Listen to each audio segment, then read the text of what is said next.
Hi there. Hi LJ. Hi Jan Charmaine. Hi Ovary. Hi Mikay. Pamanglagay na ako ng brilliant.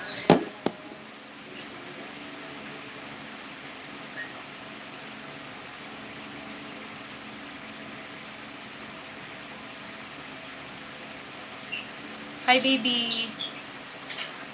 Hi Aubrey. Gawa nyo. Tutuloy natin yung ano kasi malapad yung ating noo. Hi Irene.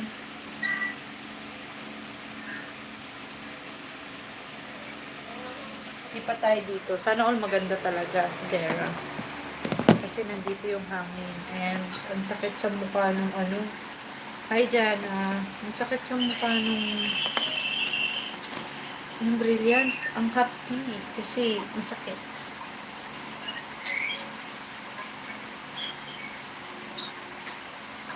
Uy! Yung noo ko. Aking pakiling na nakikita. Yawa. Kaya kasi ang sakit. Ang hapdi doon. Nakita yung noo ko dyan na. Yawa.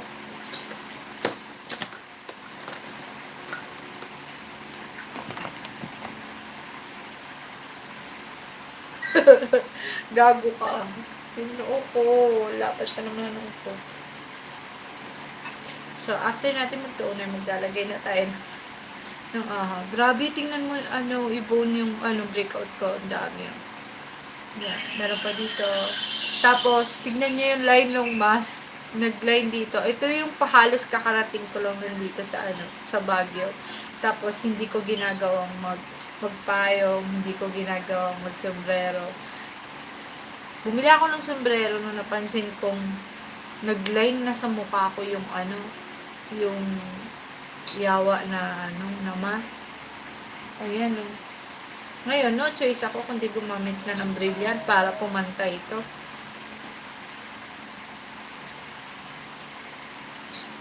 Hi, Isabel. Ay! Oo, kaya yawa, diba?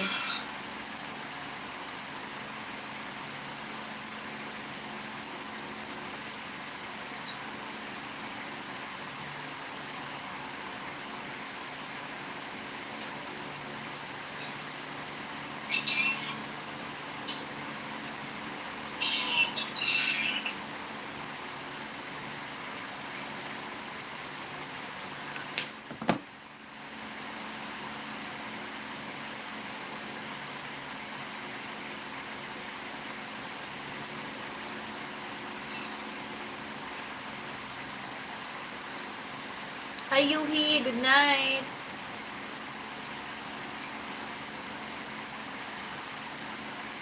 Wala kayong mga module? Wala kayong mga module?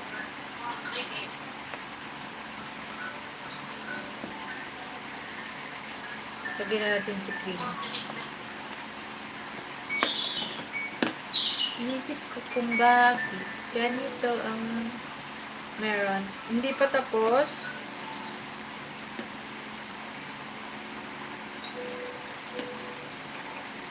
Tapusin niyo para wala kayong hinahabol ng mga ha. Ano yun, Yvonne? Ano nilalagay mo? Ako kasi hindi ako pwedeng, ang tagal ko tabla ng ganyan, hiyangan din sa akin. Brilliant lang humilang ata sa mukha ko. Ano yung nilalagay mo, Yvonne? Nasa paa mo lang.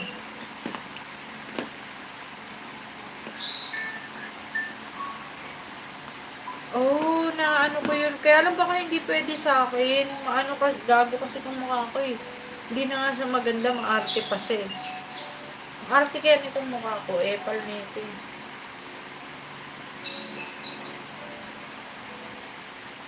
Kita na yung aking undercut. Pogi yan.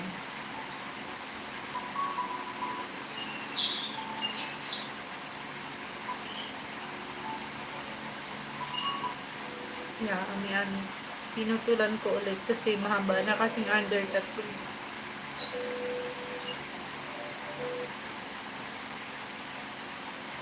Bakit ka na naman tinutopak, Jera? Wifey, I love you, wifey. Ba't naman tinutopak si wifey? Wifey, why naman tinutopak?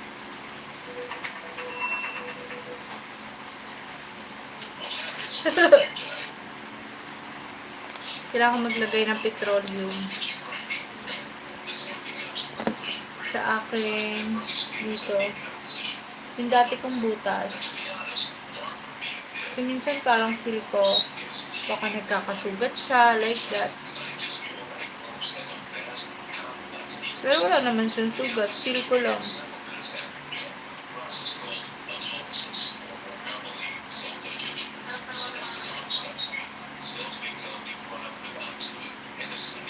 Oo, tamang takip. Okay naman. Sakto lang. Tamang habol lang ng ano ko, ng aking 400 hours sa YouTube para ma-monetize na. Then after nun, tsaka na ako magti-daily vlog.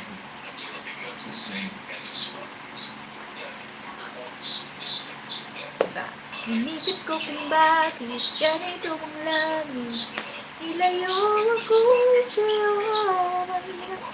Yes, 400 hours na lang. Yung 400 hours na yun, kaya na yun ng 4 na live. Dire-diretso. Dire-diretso, 4 na live. Kaya na yun. Petroleum.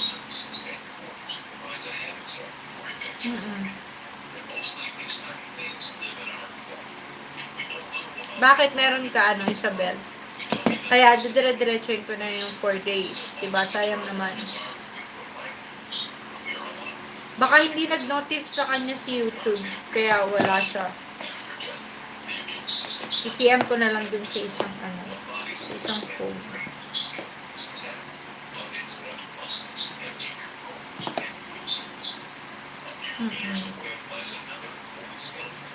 So, okay na ako. Saan yung pulbo? So, kasi may sarili kong mabango. Gusto ko lang, mabango lang. Matutulog na. Tara, higa na tayo. Gusto ko lang maano lang. Sa dede, pakabastos mo dyan. Pero off ko na yung lights. Samahan niyo matulog ah. Uy, ang dilim. Sobrang dilim talaga. Sorry. Wait. Ayusin ko kayo kasi lalagay ko kayo dito. Move ka muna.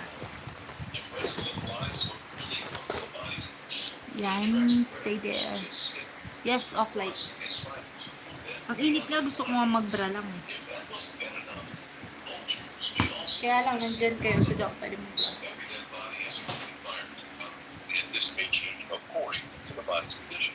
Studying this very peculiar science may enable us to figure out more about how and when the dead body actually died. For example, detecting DNA sequences known to be unique. You will understand that humans don't just destruct this planet, but can be beneficial to it as well, through a process called purging, which is basically liquid seeping out of the decomposing body into the soil. If you sent out drones to detect which fields would be the best to plant seeds in, they would mark whenever a dead body remains. A decomposing body significantly changes the chemistry of the soil beneath it, causing effects that may persist for years. Purging releases nutrients into the underlying soil, and a maggot migration transfers much of the energy for potassium. The relentless and dry heat of Texas will cause 16 days. By then, most of the flesh is stripped away, and the mass migration of maggots has begun. And how can we forget Egyptians every time we talk about mummies? The ancient Egyptians learned how the environment affects decomposition. Before they built tombs called pyramids, they would remain fascinated. They used to simply wrap their dead in linen and buried them in sand. The heat stopped microbial activity, and the linen prevented maggots from eating. Nag-mute na ako sa kabila kasi mas so They wanted maingay. to go a step further and made elaborate tombs, which had the opposite. Tulog When the tayo. bodies were removed from the heat, microbes started to work. Ay, So when takpan embalming was ako. created, Embalming Ganyan involves lang. treating the body with chemicals that slow down the decomposition process. Samahan niyo ako Here's the matulog process. Diyan lang kayo If pag you wala pa want kayo ginagawa. Wash the body of the deceased with palm wine and Nile water. Remove most internal organs through an incision made on the left side and fill the void with natron, a salt found in the Nile Valley. Use a long hook to pull the brain out the nostrils and then cover the body with natron and leave it alone for 40 days. Then take several small and also kills bacteria to prevent them from coming into the bloodstream. So the bacteria, very thin artery and vein in the neck, then ties them with strings. A thin tube is pushed into the artery and has been replaced. The mortician pushes an aspirator into John's abdomen Gara and sucks lang, the fluid Jana. out of the Thank body you. together with any urine Night, and night. feces that might still be in them. Finally, the incisions are sewn and the body is wiped down. The facial features are set. The body is dressed and set off to the funeral. It takes a lot of preparation just to die in peace, apparently. Actually, embalmed bodies do eventually decompose, but we do not know when or even how long it takes. Largely, it depends on how it was embalmed, what kind of casket was used, and how it was buried. Bodies are actually forms of energy wrapped in lumps of flesh so they can be released into the soil. According to the laws of thermodynamics, energy cannot be created or destroyed, only converted from one form to another. In other words, things fall apart, converting their mass to energy while doing so. Decomposition is one Anong final tanong mo, form of Jean? reminder that all matter in the universe must Hi, follow these Bunso, fundamental laws. Kate. The burial process breaks us down, making equal Ano our yung bodily gamit matter kong with the phone pang surroundings and live? recycle Yung so that other Samsung living ko. things can put it to use. Does Yung it still phone ko sound open talaga. when we put it that way? Comment down below. We'll pin the best one. Muntok na Like ako this maaga pa video kasi and pasok share ko with ng everyone you bukas. know. Diyan lang kayo Subscribe to our channel for more videos like this. This was Big Tutulog Facts, na ako, bringing you the best Bunso. content on the internet. See you next Diyan lang time. kayo pag wala pa kayong ginagawa. Samahan niyo ako sa live. Kahit tulog na ako. Love you.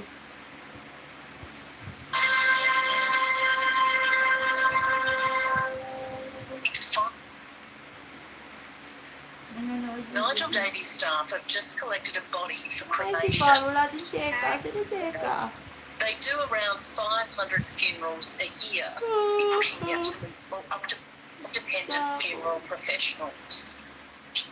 Love you to Activity, Bunso. a lot of noise, and a lot of work. Feel ko nagtutubuan ng Carly mga buko. Dalton Pati says na the ng ulo ko. corporate business model can lead to higher prices for customers. Anto ko. Parte With a yung lot of the kumain other ng ano. bigger funeral companies, there's a lot of overheads and lots of offices, lots of chapels. There's a lot of money tied up and invested. So Diba? Sabihin mo, I with that, love you, AA. there needs to Sabi be mo kay AA, I love paid you. to pay for that Kay infrastructure. wifey. I love you. The lack of price transparency Si in the Tata funeral industry nasan? is centered on the fact that they sell you a Sabi mo, I package. love you Guys, I And love from you within that all. package, it's very difficult to understand what the components that you're buying that make that package up. And the feedback that I've received Pusin is yung there's a mga serious module amount of nyo. exploitation Diyan lang going kayo. on Tutulog where tayo. people are being upsold or sold products and services that they don't. Sandra Vanderland is a professor of Nangingisay. accounting Sana who's walang investigated the funeral industry. Nangingisay ba, The anak? bottom line is that every consumer in the funeral industry is vulnerable.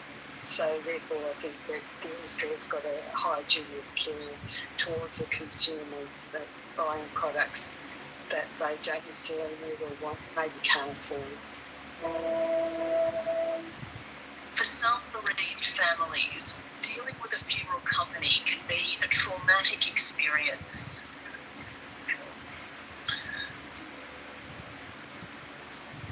In 2012, Ali Stroud's 22-year-old son Tom was killed in a car Kalmado accident. lang. Sana all kalmado.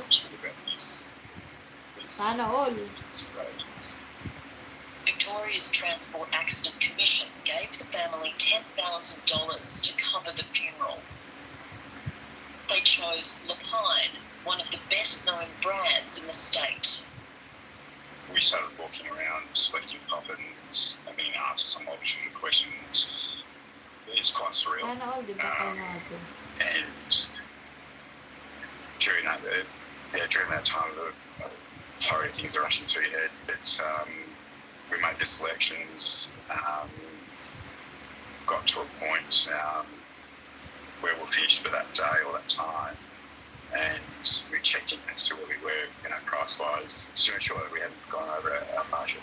We checked in to find out, are we within our limits, and we'll advise at the time, yeah, we were.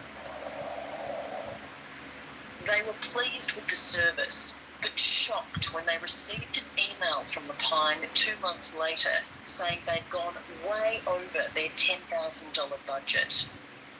It was a massive difference. It wasn't just $100 or $200, it was $470. And we put out them and I said, you can't do this, it's not right. And tried to reach an agreement to which we couldn't. They knew what the costs were. They just didn't advise us. And, whether it was a mistake, I'll never know. Whether it was just outright price gouging, is my gut feel because of the way they handled the whole situation afterwards. I mean, if you're clean and legitimate in what you're doing, you have no issue in presenting it and at the time and going, well, there's your costs, guys, you've gone 50% over, are you okay with that? And more importantly, can you afford it? And we didn't get that. We just got a bill, a few weeks later, and then threats, pay it, otherwise, you'll have debt collectors, and I imagine credit rating will be, and the list just goes on. Despite the family's concern over the bill, Lapine contacted them repeatedly and sent the account to the company's debt collection agency. When they couldn't get past, maybe unbeknownst to myself, they actually targeted Daniel, Tom's father, because he put his name on the paperwork, so they omitted me from the process and then just went after they hounded him. My wife was so upset and she knew, like, I'm hard, I won't yield. And she just didn't want to see Hi, not for something girlfriend. difficult. Hindi pa naman, 18 minutes pa lang. And I had to pay it off. Sorry. Thank you, Irene. Had to pay it off over the course of a year. Thank you. And I was Girlfriend, compromising. sinama ko sa And, live diyan ka lang. there was nothing we could do about it because Nakalisan. once you paid it, that's it. It's too bad. There's nowhere to complain to. Funeral providers, mortuaries. Martin Earp is the CEO of InvoCare, the company that owns Lapine. Where we let the family down is that we didn't inform the family that those additional requests were going to go over and above the cap of the government in terms of government contribution. And unfortunately, they were surprised that when we billed them for those additional services, Why wasn't the family told? despite the fact that we have policies and procedures in place, we are a business that has over 1,800 people within it. When you deal with people, unfortunately, from time to time, people will make mistakes. And in this case, there was a mistake made. Thomas's stepfather, Gavin, believes it was price gouging, was it? InvoCare always looks to price fairly. We always make sure that we sit down and talk through with the families what it is that they're doing, what their arrangements will cost, and we're very clear and open about that. In this instance, where we obviously failed to tell the family that they were going to incur those additional charges as opposed to the government paying for them, it's entirely our fault, and I apologise for that.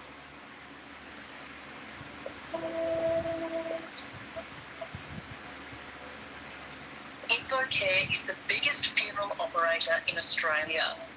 The company says last year it conducted about 22% of the nation's funerals. Its brands include Simplicity, Guardian, Value Cremations. Its premium offering is White Lady. The White Lady brand was established over 30 years ago. It's a very iconic Australian brand. And I think the main reason that they choose it partly is because it is completely different to what I would call the traditional male-dominated product that existed for many, many years within our industry. So there is an attraction to having an all-female and all-male lady service. Based basic service through white light. Nanonood ako ng mga Good evening. training, tapos nakatulog ako bago. Ganyan mo man. Ayaw mo nun, tulog ka lang dyan. Nanaginip ako, nakahiga ako. Tapos may nagsasalita. Awit sa'yo. Tulog ka na.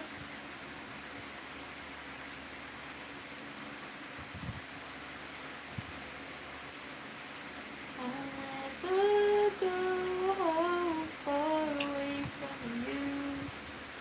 Even the sky will tell you that me you so. For this is all I know. I'll never go away from you.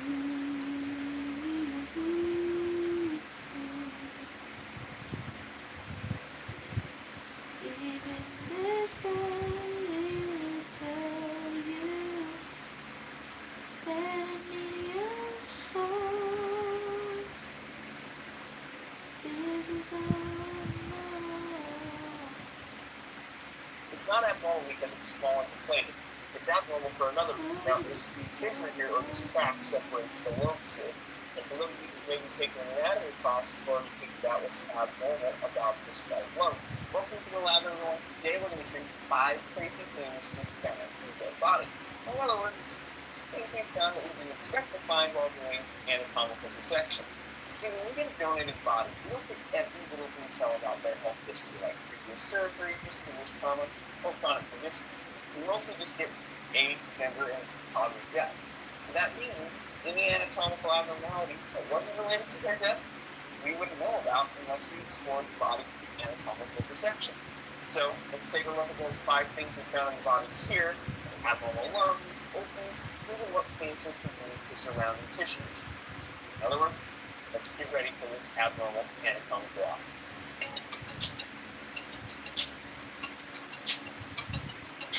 So before we start, I want to say thank you for all those who donate their bodies to science. We could not educate students in the same way without these amazing anatomical gifts. And sometimes they give us more than we bargained for by showing us some cool anatomical abnormalities.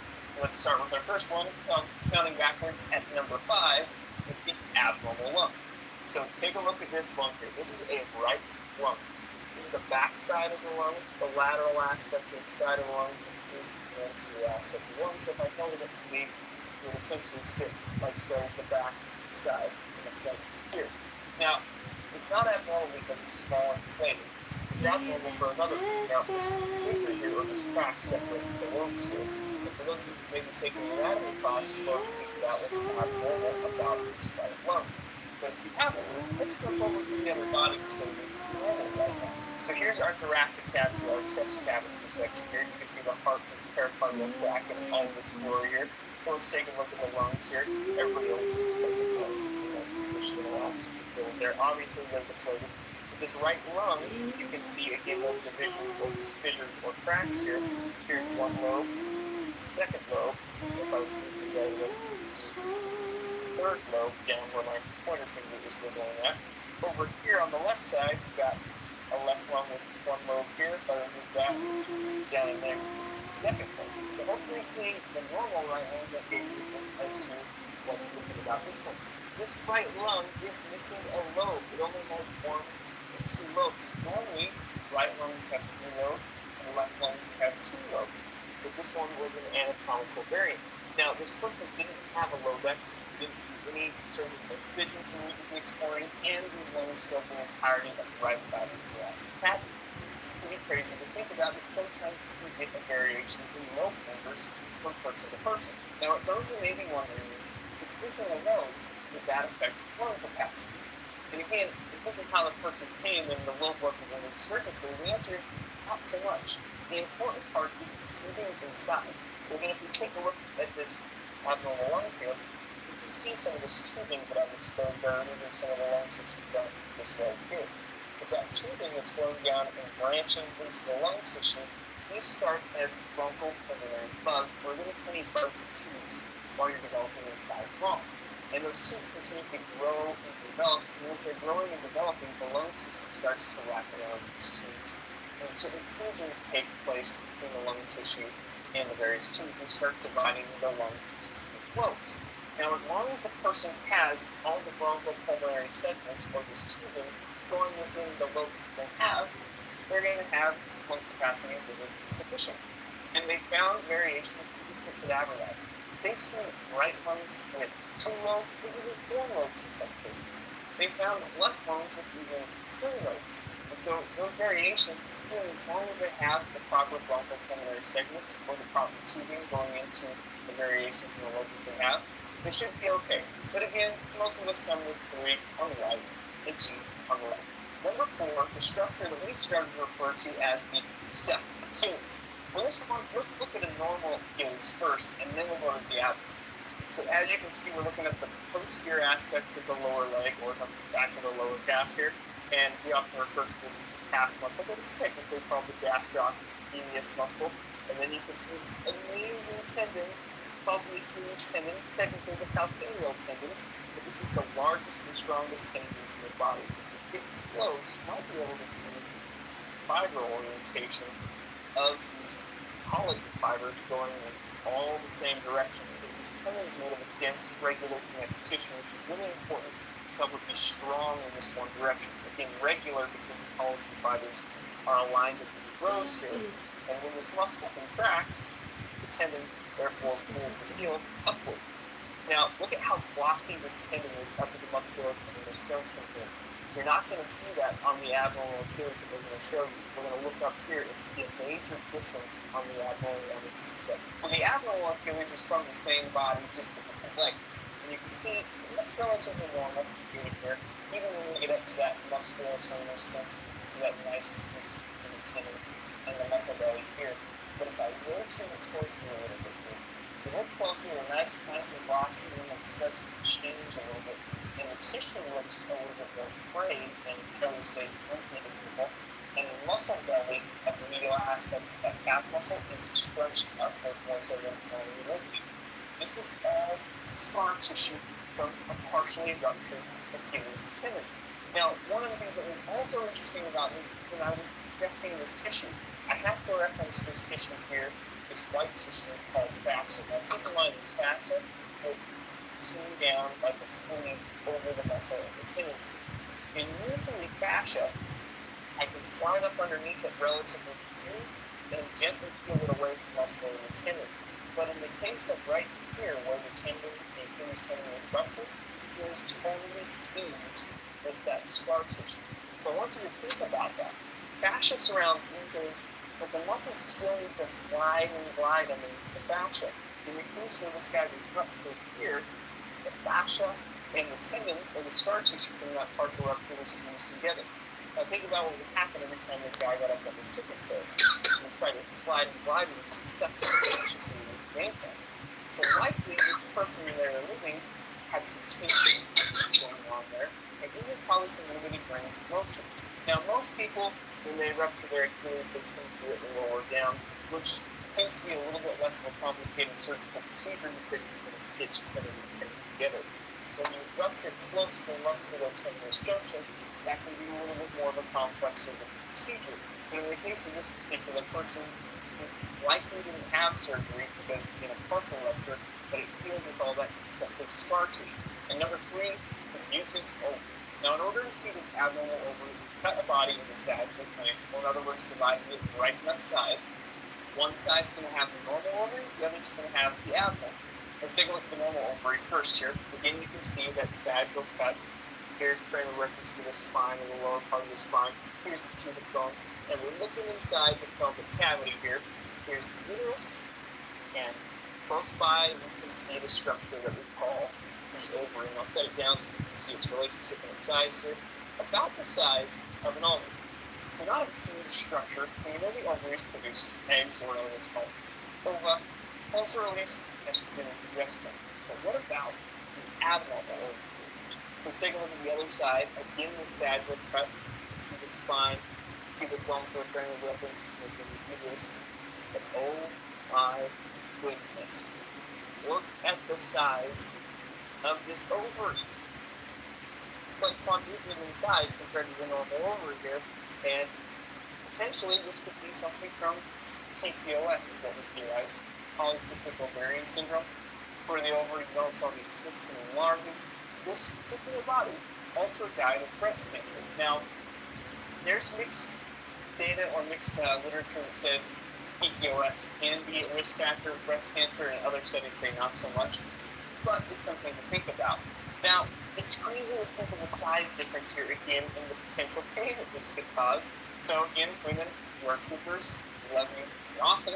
I mean, guys, could you imagine what would happen if one of our testes quadrupled in size? We would probably die just from the emotional distress alone. Number two, the confused heart. Now, why would we refer to a heart as being confused? Well, it's probably because the heart forgot how to beat properly, or in other words, there was a problem with the conduction or the electrical system of the heart. And every once in a while, we'll open up the average where they have a pacemaker. And on this particular heart, you can see the wire.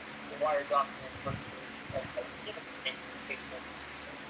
You can also see how that wire is going into the right ventricular chamber, and it attaches to the heart wall, or in other words, the heart muscle.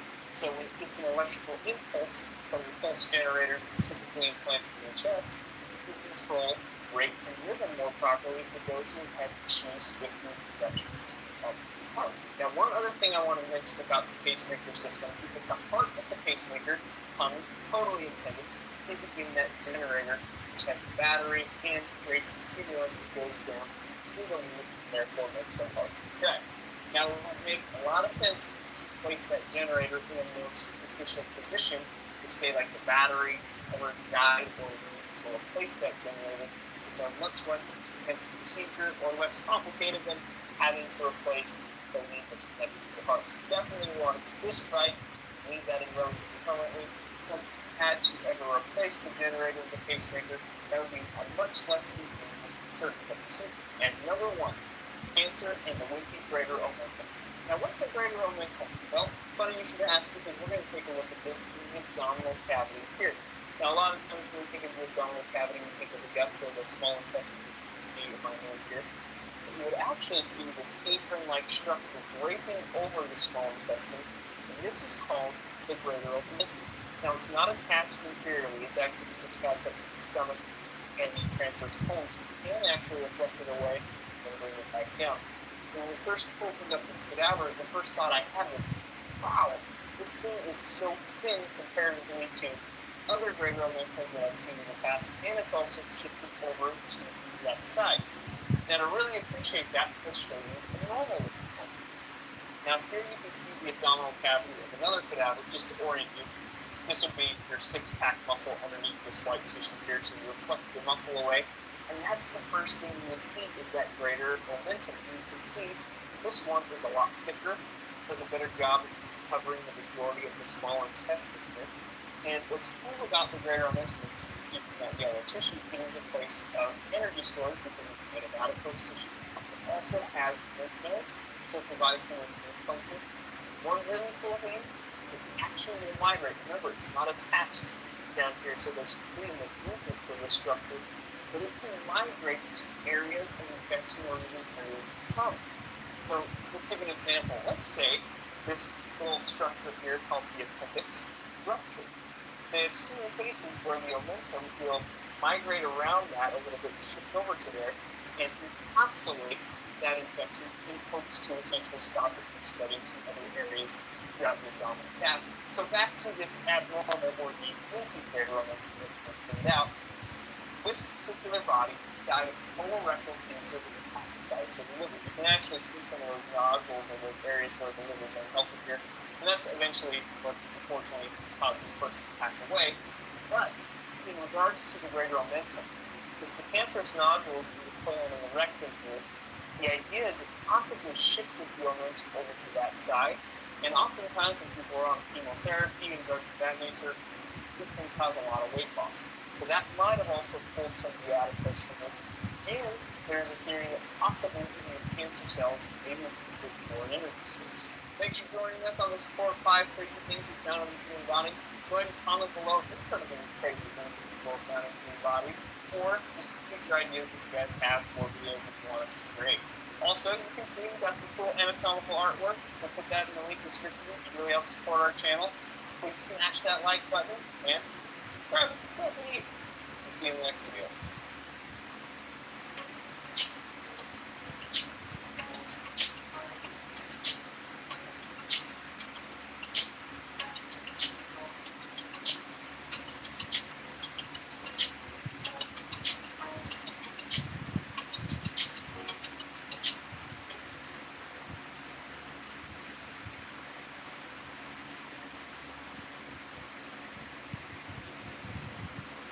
Kidney stones are one of the most painful things that a human being can possibly experience.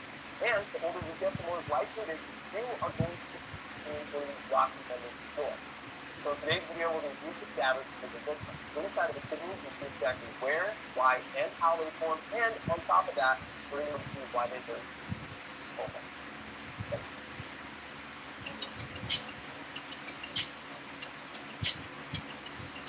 I will never forget this. It must have been maybe 2 or 3 years ago, and I was still in a lab, and I had a group of students here with me, and I was teaching the kidneys. We were talking about kidney stones. And one of the students looks at me with the most intensely serious face I've ever seen, and just straight dead in the eyes, and she says to me, I've had 6 children. I would rather have all 6 of them, all natural, back to back, than ever have kidney stones again. And I remember it was just like super quiet, and I just looked at her and I said, well, I don't have a uterus, and I've never personally had a kidney stone myself, so I'm just going to have to take your word for it. But what you have to understand is that her experience and sentiments to them and kidney stones is very, very common. A lot of people do compare kidney stones with childbirth. But the thing you have to understand is that pain is actually very subjective. Meaning that if I was somehow able to give the exact same kidney stones to 2 different people, and then they had the exact same experience, they're still going to process the pain differently. But that doesn't make one more real than the other. Just understand pain is subjective. So I can't tell you how painful kidney stones are because there's a lot of different factors that go into it. I mean, like I said, it's the person, it's also their overall health, it's the size and shape of the kidney stone, it's the hardness of the kidney stone. There are a lot of factors that go into it.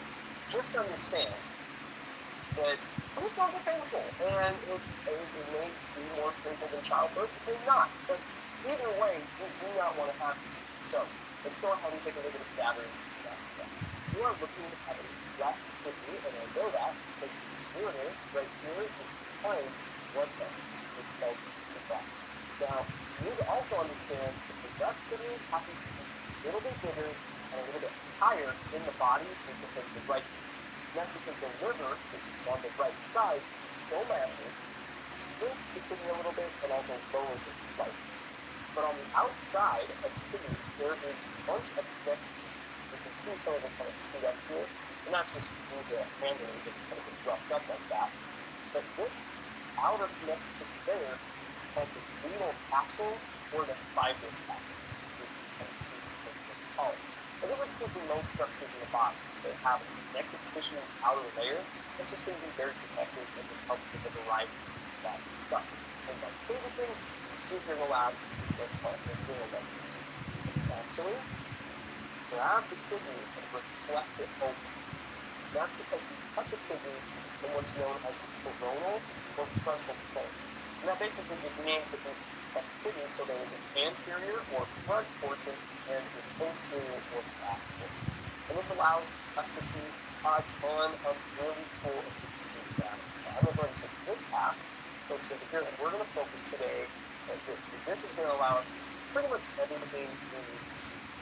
Now, in order to best understand kidney stones, we also need to understand how the kidney functions. So, the kidney does a variety of different things, but if you could just sum it up real nice and easy, that's going to be the most relevant function of the kidney for our purposes today.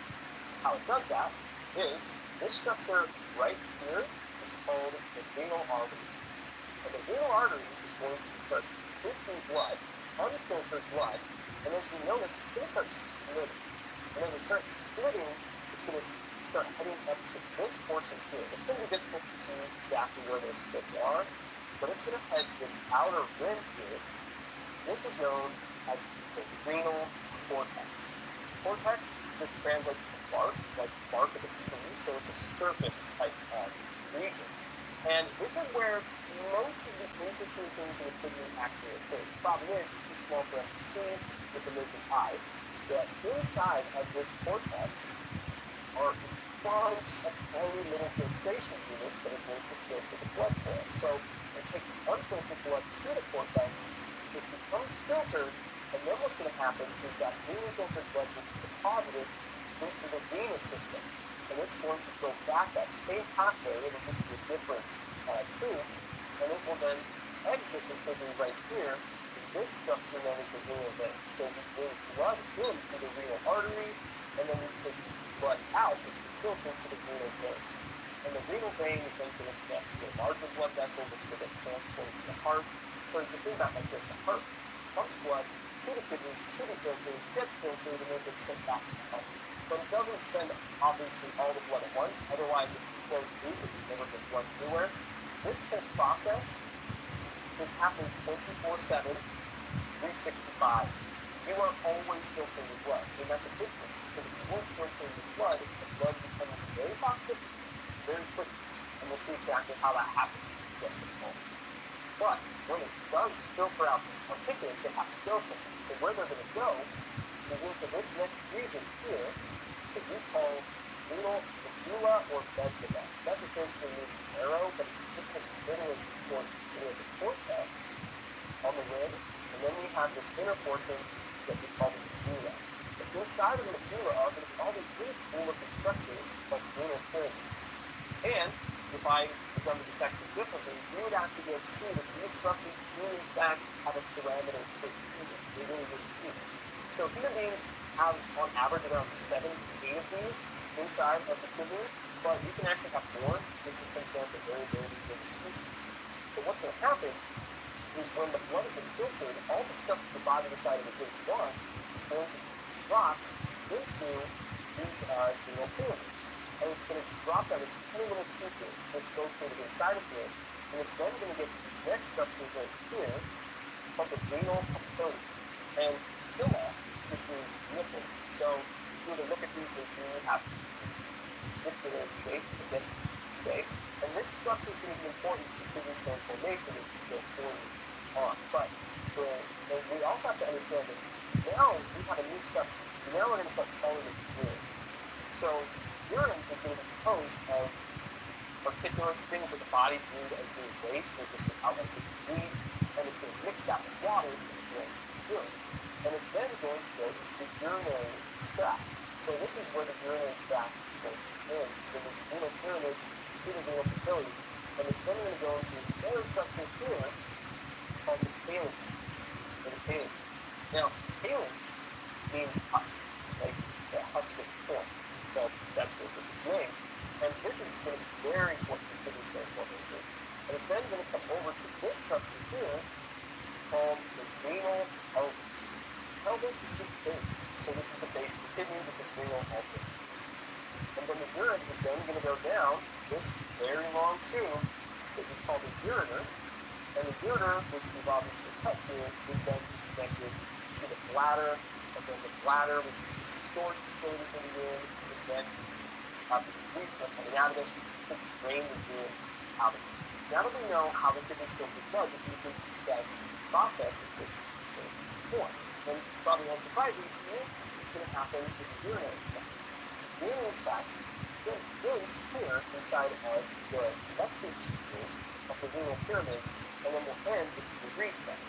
Now, kidney stones come in a variety of different flavors, types, I don't know, probably better than to say that. It's about 5 types on average. But we're just going to go ahead and kind of even the playing field, just say there's one type, and that's going to be calcium oxalate. The reason why I say that is because calcium oxalate is about 80% of the stones form. That's pretty much throughout the entire renal tract. But what you need to understand is that they form due to what's known as supersaturation. So urine is going to be a byproduct. It's going to be that blood filters it, and it comes down to it, and you're going to have a lot of different components inside of your urine in this area. such as urea, which helps to give urine its name, but you're also going to have water. You're going to have hormones. You have things that you basically like outright waste products or toxins in your body. You're also going to things the body just needs to be looked at. So there's hormones like chorionic gonadotropin. That's HCG, and that's the hormone for pregnancy. It alerts the body to let you know you're pregnant. And so what will happen is you will urinate out excessive amounts of it, and then you can detect out pregnancy tests. So they're going to get a variety of different substances.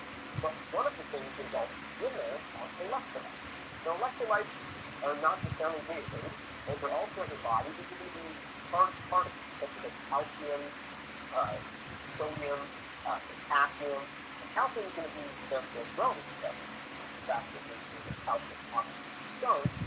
Just understand that electrolytes don't even attract water to them. So for urine to flow throughout your urinary tract, what will happen is the kidney will actually deposit in electrolytes to attract water from blood, from interstitial kidney itself into there.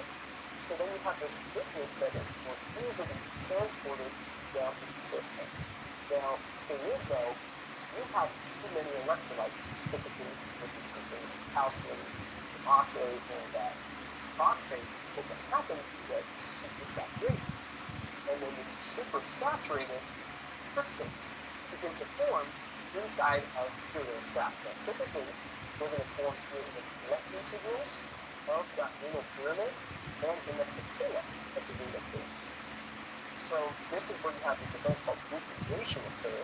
And then what's going to happen is it's slowly going to start to get bigger. Now the crystals just start merging into what we call aggregation. So there's the kidney bar, it's the aggregation. And that's when it's going to form a much larger stone. And I actually have kidney stone right here that you can look at to get a kind of understanding as to the size of this thing. So I went ahead and measured this kidney stone beforehand, and it's about 7 millimeters. So you have to understand that below 5 millimeters is often seen as being easily possible. I don't know if that's always the right term for it, but meaning that it doesn't require intervention. All you can do is observe it, let it pass, maybe it fun. Between 5 and 10 millimeters, it's still passable, but you're probably going to need some kind of intervention, such as medications, or what kind of different thing. But they can get even bigger than that. They can get all the way up to 20 millimeters. That's ridiculous. That's like 3 times the size of this stone right here. But you can see that once it, so let's go back here, so once it nucleates, aggregates, it's then going to kind of set up shop in either the calyxes or in the pelvis and ureter, any of those places in most really, it's just going to continue to grow and grow and grow until it gets pretty massive to the point where it will then detach and it will start flowing through with urine until it reaches this point here, and this is where we're going to have a pretty good problem. Because you can see already that this stone is going to be bigger than its root cell. The ureter's diameter is about 4 millimeters. This is why 5 millimeters and below is more handleable. Okay, that's word. And then above that, it's going to create issues.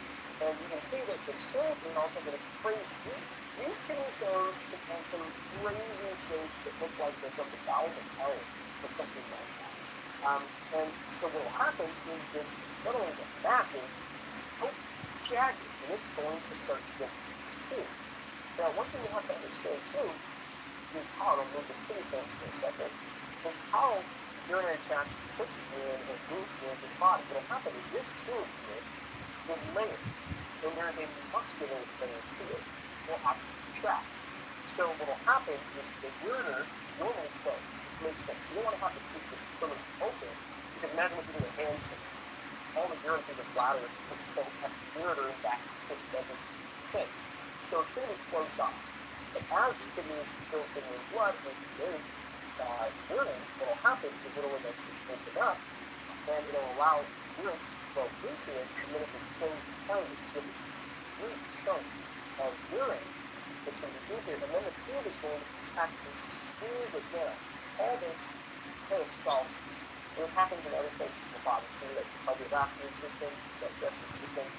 But this is how you're going to move urine down the bladder. And I'm sure you know exactly what I'm talking about. You don't mind. You've ever been sitting on the toilet on your phone for way too long, and all of a sudden just more pee comes out. Wait a little bit longer, then more pee comes out. That's pretty much the peristalsis in action. And moving that's the amount of doing the breaking like the city essentially. But the reason why I bring this up is because now I'm able to kidney stone back, with that kidney stone, that sickness in a bit, kidney stone reaches this point, it's going to start to try to go down. And as it does that, the tube is going to start cramping around it, and it's going to attempt to push it down. And this is one of the biggest reasons for having so much pain.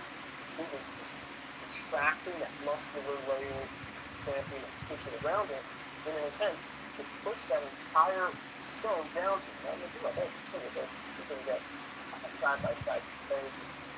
Pull this up here, so you can see just how big this is. And even if it's going parallel, it's still a pretty big stone. But if it's even going this way, that's more of a problem. But I even have other stones. Look at this. So I measured this stone and this stone. These stones here, again, I don't know their exact composition. I haven't done any analysis. I imagine they're probably calcium oxalate or calcium phosphate, but look at the bigger. The biggest stone we have here is going to be, I think, this one, which is around 9 millimeters. And you can see the problem here. Just compare the two, and then compare the size of it. You can see that we have a pretty big problem here that this is not going to fit.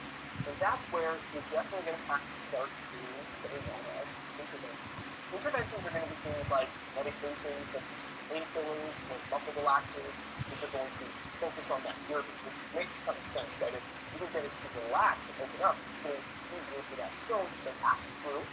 But it's also going to be things like surgical procedures, such as shockwave drip infusion.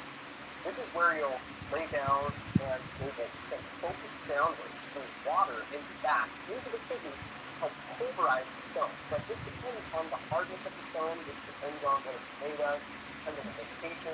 So it may take maybe one session, multiple sessions, but that may not even be the best way to go. They may have to go in actually into the skin, into the kidney itself, and extract the stone that way. But another option is going to be what's known as a ureteroscopy. And a ureteroscopy will go up the urethra, into the bladder, up the entire ureter, and then into the kidney itself if they need to go that far. And they have a little basket that they can actually grab the stone for. Or they can even have a laser attached to it, which will laser the stone, and then they can use the basket to capture the stone fragments as much as they can and pull it out like so. So these are going to be things that make things easier, but they come with their own set of issues. And each of them have complications, they have some pain. So it's one of those things that it's like, even if you're making the stone, let's say you're obliterating, make it smaller, then you still have to pass a lot of fragments. It's like if you just did the shockwave ligatures. You still have to pass those fragments, and they may be much smaller. They should be smaller than 4 millimeters, which will make it easy, but it's not as though it's going to be out and comfortable to do so. But in the end, it's going to be obviously much better than didn't laser it or obliterated the shock waves in the first place. Okay, so you're probably wondering now that I've clarified this before, or have this before, you already know, like, what can I do to prevent this from happening? What's causing it in the first place? And things that we see, it really comes down to two main ones, and that's going to be the genetic predisposition, the family history of it, or it's going to be based around your diet. But even if it's one of those two things, the end result is going to be that supersaturation that you mentioned. You're going to have too much calcium oxalate and phosphate inside of your urinary tract. So diet is going to be something that you can very readily control. And you're going to want to take foods that are going to be lower in oxalate. So you want to avoid things like beans or potatoes or spinach. You can find lists of the foods that are going to be lower in oxalate, higher in oxalate. You're going to want to have foods that have a better source of calcium. But the main thing, but one of the biggest factors is actually just going to be properly hydrated.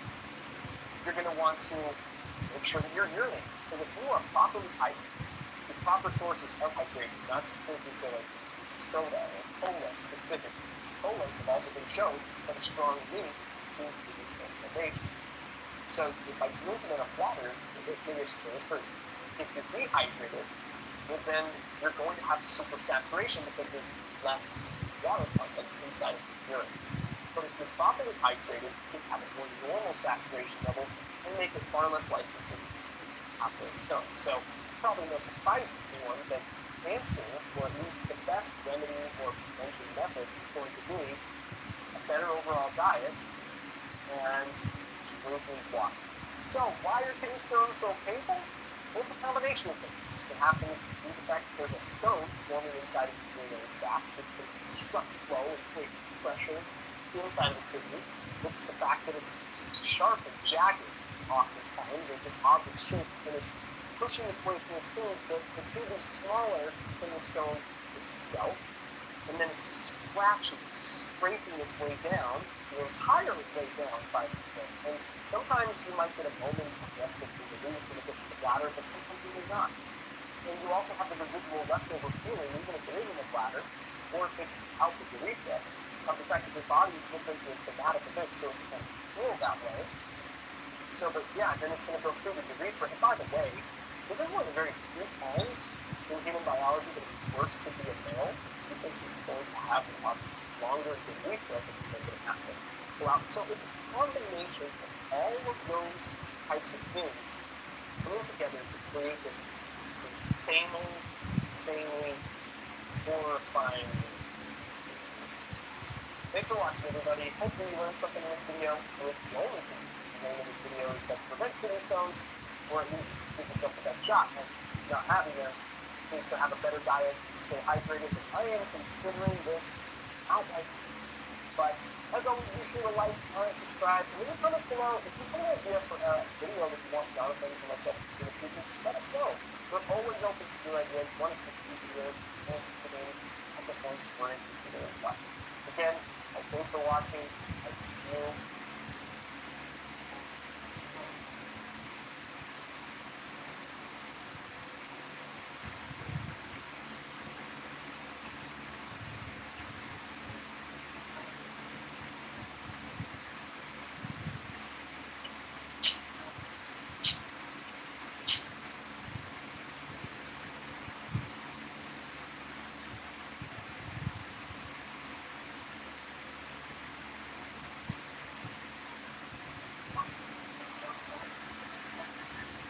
Stanford University. A variety of announcements. Tomorrow office hours are shifted because at 4:30 there's a really interesting lecture over at Clark. This guy is one of the experts on the whole notion that there are brain metabolic abnormalities in sociopathic humans, violent criminals. He's got the distinction of having the world's only portable MRI. He has a big old Winnebago with an MRI machine, and he drives all around the country from one maximum security prison to another, trying to look at aspects of frontal cortical dysfunction in extremely violent individuals. I have no idea if he's a good lecturer or not. The material is going to be really interesting. But that's something that probably should be taught Friday. Again, it's not going to be videotaped, but just audio tape for a number of reasons. Finally, over next year, I will be doing, if anyone is interested, some directed readings with people that will essentially more of an exploration of some of the topics in the course here. So if you are interested, do not send me anything whatsoever until it's the summer. And that will seeing the transcript, anything I need to know, but it'll be posted on the coursework, just more details about it. Okay, so we pick up with the